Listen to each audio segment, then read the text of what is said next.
In 2016, Paul Pogba was anxious to get back to Manchester United. I'm back. But just 3 years later, Pogba has played in 6 of 26 matches and doesn't seem to be any sort of rush to get back on the pitch. Does this relationship between player and club make sense for anyone anymore? Before we begin, the article aspects of this video are based on was originally posted on The Athletic and was written by Laurie Whitwell. Head over to www.theathletic.com/RabonnaTV to get started with a 7-day free trial and 50% off of your annual subscription fee. Hello, and welcome to another collaboration with The Athletic, this time looking at Laurie Whitwell's article surrounding Pogba and United, with some of my takes thrown in there as well. And let's start with Pogba's time at Manchester United in 2018, still the Mourinho years. Following a successful World Cup in Russia, Pogba was asked whether United fans would now see the real Pogba at United. One of the gripes that some United fans have with Pogba was how, for the most part, he seemed to always perform better with France than United. After his relationship with Mourinho had soured, Pogba had this to say after United's win over Leicester in August of 2018. What do you mean the real Pogba? You have to know one thing. A player that gets chosen and is happy, you always feel more comfortable than when he's not happy. That's all I say. If you're not happy, you cannot give your best. There are things that I cannot say, otherwise I will get fined.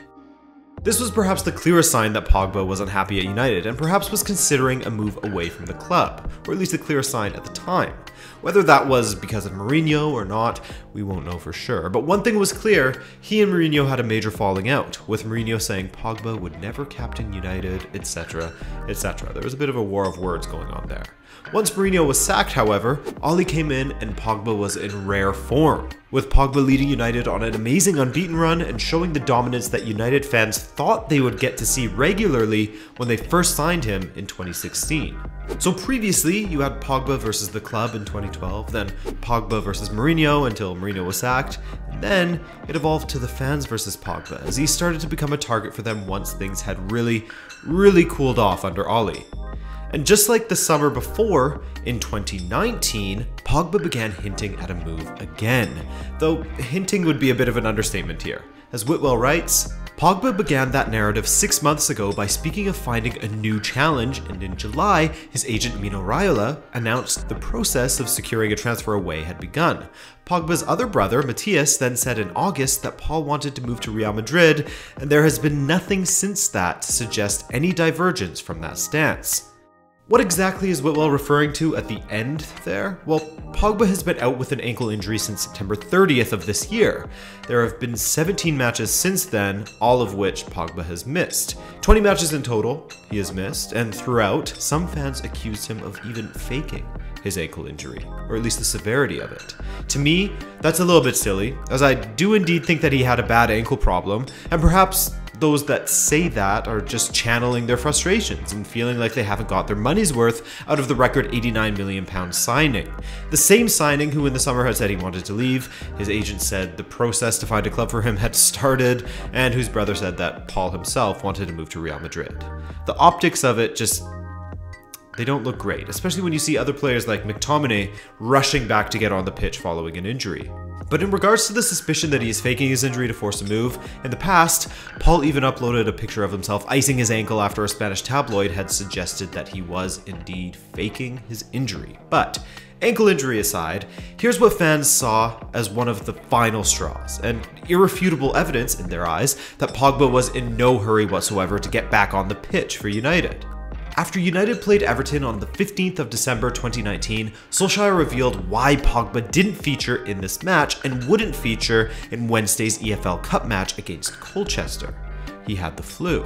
Strangely enough, while United were playing, Pogba was publishing stories to his Instagram of himself dancing, as per usual, with his two brothers, again as per usual, at the wedding of Florentin Pogba. You know, the twin of Matthias being the one that said Paul wanted to go to Real Madrid. On Sunday night, Solskjaer's comments regarding Pogba's flu were under a media embargo and couldn't be released until Tuesday, so in the meantime, many frustrated United fans quickly jumped on the opportunity to make sarcastic comments like, well, ankle certainly seems to be in bad shape and stuff like that. So then, when later the flu comments from Solskjaer are printed on Tuesday morning, ruling Pogba out of the Colchester match on Wednesday due to a flu, many more fans were left frustrated and questioning Pogba, given that, as far as they could tell, he picked up a flu while at his brother's wedding, as he was happily dancing with his brothers while United were playing against Everton. It seemed like the flu at that time hadn't held him back from celebrating.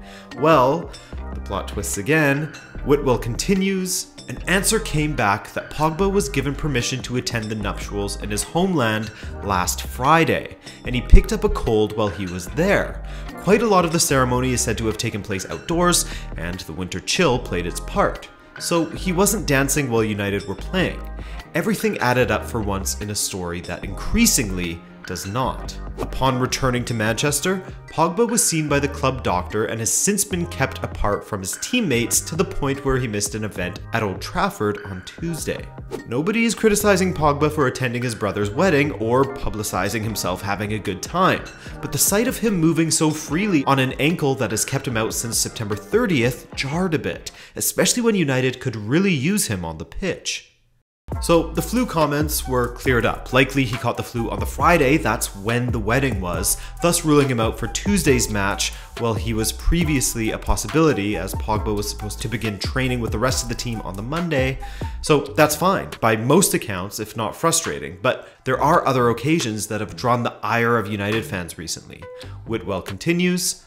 Pogba has kept his 38.4 million Instagram followers in the loop on various activities. He posted a clip playing basketball in America on November 21st, jumping while shooting, then a clip running in an anti-gravity treadmill on November 26th. There were various other small video updates on his ankle rehab, him balancing on a Bosu ball for instance, then another treadmill clip on November 30th. He watched the Tottenham game from a box at Old Trafford and posted footage on his Instagram story. So whether you believe that Pogba is trying to get back from injury to the best of his ability and is just misunderstood in the media, or whether you think that he has tried to force a move away, the answer is clear. Pogba seemingly wants to leave, and once a player, in this generation especially, has made up their mind to leave, then there is very little that the club can do. That is, if they want to get their money's worth on the player. The biggest problem that Pogba is providing United is that his value is dropping while he isn't playing. As Whitwell's article says, one agent well-versed in the market's machinations says United could possibly break even on their £89 million purchase 3.5 years ago, but might have to take a hit. Perhaps 80 million, I'd guess, he says. His value is down because he has not been playing. From a club view, after the last few months, he is a risky acquisition. So despite United claiming that they are, quote, very positive about Pogba's place at the club and believe he is happy to stay with United, his value is dropping all the time. So not only would United take a massive loss on their initial £89 million investment on Pogba, but just think of the wages that are being spent on him while he isn't playing. So it's a lose-lose for them. They're constantly spending money on him, while the value he could potentially fetch will continue to drop until he begins playing for United, something that he doesn't seem very interested in doing, and something that Solskjaer has alluded to may not happen until January of 2020. The counter-argument might be that any hint of acquiescence to a sale would depreciate his price further. Certainly, United tried to protect it by attempting talks over a new deal, but it was believed these were fairly swiftly shelved. Instead, Pogba remains on terms that expire in 2021, although United will trigger the 12-month extension in his contract, giving him 2.5 years left come January. For all Solskjaer's commendable diplomacy, the situation is inevitably grating for a manager. There have been 3 false dawns on a return, and Pogba's choice to spend time rehabilitating in Dubai and the United States when United have world-class medical facilities at Carrington is, quote, odd, according to one well-placed source. For all these reasons, the drop in value, showing no desperation to get back as a club source told Whitwell, and the comments made by Pogba himself, his agent, and his brother, shows that there, at least in this moment, doesn't seem to be a rosy future for Pogba and United. For sporting and financial reasons, a summer sale seems to be the best option. And just as a bonus, what's Whitwell's personal opinion on the matter? Really though, and this is a personal view, United should accept Pogba has ambitions elsewhere, sanction a sale, and use the money it raises to fund signings of players who are truly desperate to play for them. And you can read more from Whitwell and your favorite Premier League teams on The Athletic, like Dominic Fifield and Liam Toomey's story, Mourinho and Lampard, how the love story began to fade and so much more. As well as coverage of the Bundesliga, Champions League, MLS, and various national teams from football's best writers. You can subscribe to the feeds of your favorite teams, competitions, or writers using their app on the go or online.